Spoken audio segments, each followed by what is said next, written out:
MLA Vasupalli Ganesh Kumar పరామర్శించారు. అట్లాగే అక్కడ ఉన్న అధికారులతో కూడా మాట్లాడే ప్రయత్నం కూడా ఆయన చేశారు. సరే, అదే సహజంగా ప్రమాదాలు జరుగుతుంటాయి, కానీ ఈ ప్రమాదం నిన్న జరిగినట్టు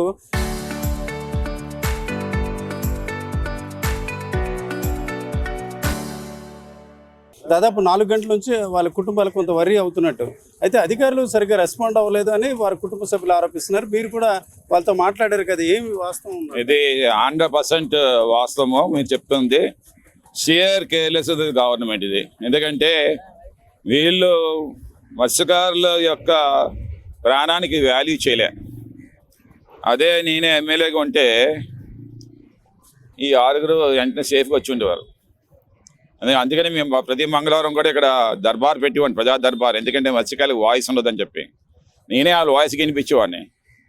జరిగి నిన్న సాయంత్రం 4 గంటల నుండి ప్రజలు వాళ్ళని మత్స్యకారులు భయం చెంది ఇన్ఫర్మేషన్ ఇస్తే యూనియన్ ఆఫీసులకి, తర్వాత జేడీకి they would have searched by helicopters. ఒక 4-5 దించాలా ఇమీడియట్ ఇండియన్ నేవీతో మాట్లాడి, నీకు చేత కాకపోతే collector, you would have made the principal secretary or the CM 4-5 choppers వెళ్ళే అంటే అందరూ బతికొచ్చేస్తారు కదా. స్ట్రాంగ్ ఉంటాం మేము. 10 గంటలైనా ఈస్తాం, ఎదురీస్తాం అన్నమాట. ఎంత టొరంటల్ రెయిన్ అవ్వచ్చు, ఎంత రఫ్ సీ ఉండొచ్చు, రఫ్ వెదర్ ఉండొచ్చు, అలాంటి దాంట్లో కూడా బతికేస్తాం అన్నమాట. కానీ ఎటు వెళ్తున్నామో తెలుసుకోలేము వెదర్ బాగలేనప్పుడు. అసలు ఇంకోటి ఏంటంటే దరిద్రమైన గవర్నమెంట్ ఇది, గుడిసెట్ గవర్నమెంట్. 3వ తారీఖునేమో వెదర్ అడ్వైజరీ బోర్డు ఏమో చెప్పింది వెదర్ పాడైపోయింది, బాగానా రఫ్గా ఉంది సి అని చెప్పారు. 400 బోట్లు 1 తారీఖున వెళ్ళాయి, తిరిగి వస్తాయి 3-4 తారీఖుని. మీరు ఫోర్సినెస్ చేసి you have taken the help of the Indian coast guard. 10 బోట్లని కంప్లీట్గా రేడియస్లోని 10 నాటికల్ మైల్స్ నుంచి పెట్టి వచ్చేటప్పుడు వాళ్ళని తోడు తీసుకొని వచ్చేలాగా చేద్దాం, ఏమైనా జరగచ్చు, ప్రాణానికి వాల్యూ ఉంటే ఆ పని చేస్తారు. చేయలే. కొన్ని జరిగింది తెలిసిందని అంటారు. ఏంటి RDO, stupid RDO I'm talking about. Even though is an officer, I was also an officer. He doesn't know even what he's happened. ఎన్ని బోట్లు వెళ్ళాయి అని అంటేనేమో ఈ సేస్ దట్ ఒకటి వెళ్ళింది అంటాడు. ఒకటండి పంపిస్తారు, ఒక బోటు వెళ్తే సరిపోద్దండి ఇంత నాటికల్ మైల్స్కి. అది కూడా తిడుపుగా ఇప్పుడు ఈరోజు ఇచ్చారన్నమాట. రాలేకపోతే తిడతారు ఈ ప్రభుత్వం అని చెప్పేసి. To save the skin of this government they came నా అన్నమాట. సో అదే జగన్మోహన్ గారు ఉంటే నేనే మాట్లాడి చాపర్స్ని, ఇండియన్ కోస్ట్ గార్డ్ని, కోతబేట్లో ఇండియన్ నేవీని, విశాఖపట్నం పోర్ట్ ట్రస్ట్ని అందరిని దించి, ఇది ఎక్కడో జరగలేదు కదా, మనం ఎక్కడో జరిగితేనే చేసి ఇలాగే చేస్తే మనం ఆపరేషన్ సింధూర్ చేసామండి. Indian air force, Indian navy, Indian army రాత్రి పాకిస్తాన్ కొట్టింది. నువ్వేంటి 6 గల్లంతా అయిపోతే నువ్వేమో 6 తెచ్చుకోలేవా? అంటే చూసారు కదా, 2:35 అంటే మధ్యాహ్నం 2:30కి వాళ్ళ వైఫ్ తో మాట్లాడారు. 4 గంటలకి ఇన్ఫార్మ్ చేశారు, కానీ రెస్పాండ్ అవ్వలేదు. స్టీల్ ప్లాంట్ అంటే అందులో ప్రమాదం అయిన వాళ్ళు మన వైజాగ్ వాళ్ళే, వాళ్ళకి రెస్పాండ్ అయినట్టు ఈ ప్రభుత్వం ఫిషర్మెన్ కి రెస్పాండ్ అవ్వలేదు. 2:35కి జరిగిందండి. వెంటనే కలెక్టర్ ఏం చేయాలండి? పోలీస్ కమిషనర్కి టవర్స్ సిగ్నల్ ఎక్కడ ఆగిపోయింది వీళ్ళు చెప్పాలి కదా. ఫలానా దగ్గర వీళ్ళేమో పడిపోయారు నీటిని, కానీ వెంటనే చాపర్ అక్కడికి వెళ్ళిపోద్ది కదా. ఏమంటారండి? If I would have been in the collector chair I would have got it done. Immediate తెచ్చుతుండేవాడిని 6 అంతే కదా. నీకు సిగ్నల్ ఎక్కడ పోయిందో టవర్ చెప్పేస్తుంది, ఫలానా నాటికల్ మైల్స్ దగ్గర, ఫలానా లాంగిట్యూడ్, ఫలానా లాటిట్యూడ్ దగ్గర జరిగింది అని చెప్పేసి. ఇంత టెక్నాలజీ ఉండి ఏం చేస్తాం అన్నది నాకు అర్థం కావట్లేదు. ఇప్పుడు మెడిసిన్ వేసేలాగా ఒక్కొక్కరు వచ్చి వేషాలు వేస్తా ఉన్నారన్నమాట.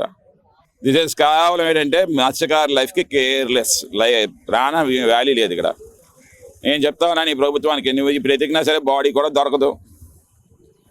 మాకు తెలుసు కదా, దొరుకుతుందిగా, ఇంపాసిబుల్ కదా. ఇప్పుడు ఏదో కంటిచూడు పనులు చేస్తూ ఉన్నారన్నమాట. ఒక చాపర్ తిరుగుతుందంట, ఎంత తిరుగుతుందని నాకు అర్థం కావట్లేదు. దాంట్లో ఎవరైనా మత్స్యకారిని ఎక్కించాలా ఈ పాటికే చాపర్లో? మేము లాస్ట్ టైం అదే చేసాం, చాపర్లో మత్స్యకారిని పంపించాం, తెలుస్తుంది కదా అని ఎక్కడెక్కడ ఏంటనేది. అది లేదు. సో నీ చిత్తశుద్ధి ఉంటే నేను చెప్తాను ఏంటంటే, ₹1 కోటి ఒక్కొక్క ఈ 6 రిలీజ్ చేయండి. ఒక్కొక్కరికి ₹1 ఇవ్వు, భరోసా కల్పించే మత్స్యకారికి, ప్రాణానికి వాల్యూ ఇవ్వు, వాళ్ళ కుటుంబానికి ధైర్యం, సాహసం ఇవ్వు. నాన్న బోటు వేసుకుని వెళ్తున్నాడురా, పర్వాలేదురా, ఈ ప్రభుత్వం మనకు దగ్గరగా మన తోడుగా ఉంటుందిరా అన్న ధైర్యం నింపురా, ధైర్యం నింపు. If you're a real government, if you're a real CM, I'm telling you, don't see fisherman as a voter, see as a life. This is కేవలం ఏంటంటే మత్స్యకారు లైఫ్కి కేర్లెస్ ప్రాణ వాల్యూ లేదు ఇక్కడ. నేను చెప్తాను ఈ ప్రభుత్వానికి, నువ్వు ఇప్పుడు ఎతికినా సరే బాడీ కూడా దొరకదు, మాకు తెలుసు కదా. దొరుకుతుందిగా, ఇంపాసిబుల్ కదా. ఇప్పుడు ఏదో కంటిచుడు పనులు చేస్తూ ఉన్నారన్నమాట. ఒక చాపర్ తిరుగుతుందంట, ఎంత తిరుగుతుందని నాకు అర్థం కావట్లేదు. దాంట్లో ఎవరైనా మత్స్యకాన్ని ఎక్కించాలా ఈ పాటికే చాపర్లో? మేము లాస్ట్ టైం అదే చేసాం, చాపర్లో మత్స్యకాన్ని పంపించాం, తెలుస్తుంది కదా అని ఎక్కడెక్కడ ఏంటనేది. అది లేదు. సో నీ చిత్తశుద్ధి ఉంటే నేను చెప్తాను ఏంటంటే, ₹1 కోటి ఒక్కొక్క ఈ 6గురికి రిలీజ్ చేయండి. ఒక్కొక్కరికి ₹1 కోటి ఇవ్వు, భరోసా కల్పించే మత్స్యకారికి, ప్రాణానికి వాల్యూ ఇవ్వు, వాళ్ళ కుటుంబానికి ధైర్యం సాహసం ఇవ్వు.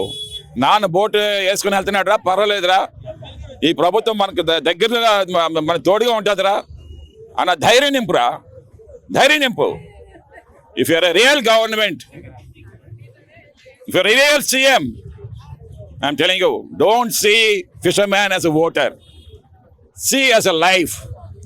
ఆ పిల్లలకి ఏమొస్తుందండి? ఇప్పుడు 2 చిన్న పిల్లలండి, పెళ్ళి 20 సంవత్సరాలు కుర్రాడాడు, అమ్మాయి చిన్నది 20 సంవత్సరాలు, 2 పిల్లలు. ఎవరు పెంచుతారండి? నాన్న అంటే ఎవరు చెప్తారు అండి? మొన్ననే 2 నెలలు అయింది పెళ్ళి, ఒక కుర్రాడు. ఆడపిల్ల ఇంకా పసుపు పారాన్ని కూడా ఆరలేదు. ఏమో చెప్తారు. ఒక ఆవిడ ప్రెగ్నెంట్, ఏం చెప్తారండి? జేడీ ఫిషరీస్ ఇప్పుడు వచ్చాడండి మధ్యాహ్నం 11 గంటలు, ఇప్పుడు ఉదయం 11 గంటలకి. ఆర్డీఓ ఇప్పుడు ఎంత టైము? 12:30కి వచ్చాడండి ఆర్డీఓకి. You couldn't answer me because he has no answers. I spoken to the collector on the phone. చెప్పాను, ఒక వెళ్ళి చాపర్ పంపిస్తే కాదు, ఒక చాపర్ పంపించాను అంటాడు అనమాట. ఒక చాపర్ కాదయ్యా, 3-4 పంపించు.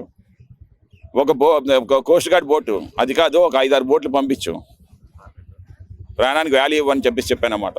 So this is how things are happening in the government of Chandrababu Naidu. ఎందుకంటే సూటు బూట్ వేసుకునే వాళ్ళకే ఇక్కడ వాల్యూ. ఆంధ్ర రాష్ట్రాన్ని సూటు బూట్ వేసుకుని వస్తే వెంటనే రెడ్ కార్పెట్ వేసేసి వచ్చేస్తున్నారు అందరూ. ఇది వాసుపల్లి గణేష్ కుమార్ తీవ్ర ఆవేదన వ్యక్తం చేస్తున్నారు. ఫిషర్మెన్ ప్రాణం అంటే ఈ ప్రభుత్వానికి బాధ్యత లేదు. నిజానికి ప్రమాదం జరిగినట్టు నిన్న సాయంత్రం 4 గంటలకి చెప్పినప్పుడు కూడా ఇప్పుడు కూడా సరైన చర్యలు చేపట్టకపోవడం వల్ల వీరంతా కూడా గల్లంతైనట్టు చెప్తున్నారు. ఇప్పటికే గల్లంతైన వారి ఆచూకీ కొనగాలి, అలాగే వారి 6 కుటుంబాలకి ఒక్కొక్కరికి ₹1 కోటి చొప్పున పరిహారం ఇవ్వాలని చెప్పడమే కాకుండా రాష్ట్ర ప్రభుత్వం పూర్తిగా వీరి ప్రాణాలు కాపాడే ప్రయత్నంలో విఫలమైంది. అధికారులు ఇప్పుడు కూడా సరైన రీతిన స్పందించకపోవడం వల్లే ఈరోజు గల్లంతైన వారి ఆచూకీ లభించడంలో జాప్యం జరిగినట్టు ఆరోపిస్తున్నారు. కెమెరా పర్సన్ తిరుపతితో రామచంద్ర, RTV, విశాఖపట్నం.